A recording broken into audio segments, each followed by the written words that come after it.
நடக்கக்கூடிய பிரச்சனைகளை வந்து நம்ம எல்லாருமே வந்து சமூக வலைத்தளத்துல இருந்து பார்த்துன்னு இருப்போம். சரிங்களா? போலீஸ் வந்து ஒரு அறிக்கை விட்டுக்கிறாங்க. என்னன்னா, மக்களுக்கு வந்து இடையூறா இருக்கு, போக்குவரத்துக்கு வந்து இடையூறா இருக்கு அப்படின்னு சொல்லிட்டு ஒரு கடிதம் வந்து அனுப்பியிருக்கிறாங்க.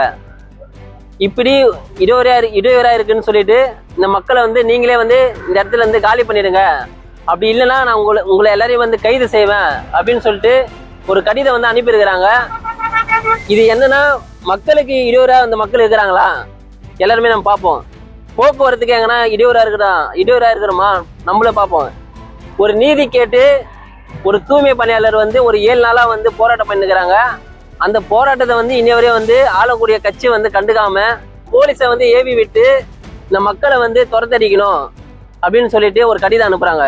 நீங்க வந்து ஒரு சென்னையும் சரி, இன்னைக்கு தமிழ்நாடு இருந்தாலும் சரி, இன்னைக்கு தூய்மையா இருக்குது. பாத்தீங்கன்னா இந்த தூய்மை பணியாளர்கள் மட்டும் தான் இன்னைக்கு வந்து சமூகம் வந்து ஒரு தூய்மையா இருக்குது.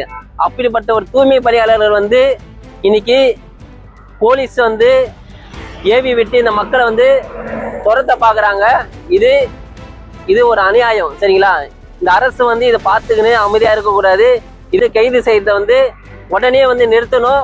மக்களுக்கான நீதியை வந்து உடனே வந்து இந்த தமிழக அரசு வந்து அவங்க கிட்ட வந்து பதில் சொல்லணும். ஏன்னா இன்னி வரைக்கும் வந்து ஒரு அமைச்சர் கூட வந்து பார்க்கல, ஆளுங்கட்சியோட அமைச்சர் வந்து பார்க்கல, மேயர் வந்து பார்க்கல. நம்ம ஓட்டு போட்டு தேர்ந்தெடுக்கக்கூடிய எந்த ஒரு எம்எல்ஏவும் வந்து மக்களை சந்திக்கல. அப்போ மக்களை வந்து சந்திக்காம வந்து அவங்களுக்கு என்ன தீர்வுன்னு சொல்லாம வந்து நீங்க வந்து அவங்களை வந்து காலி செய்யறது வந்து ரொம்ப அநியாயம்.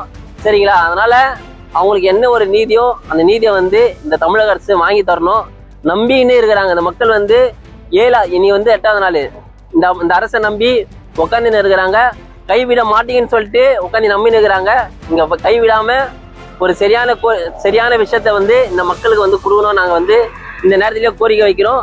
காவல்துறை வந்து இந்த மக்களை வந்து கைது செஞ்சீங்கன்னா கடுமையான போராட்டம் வந்து வெடிக்கும்.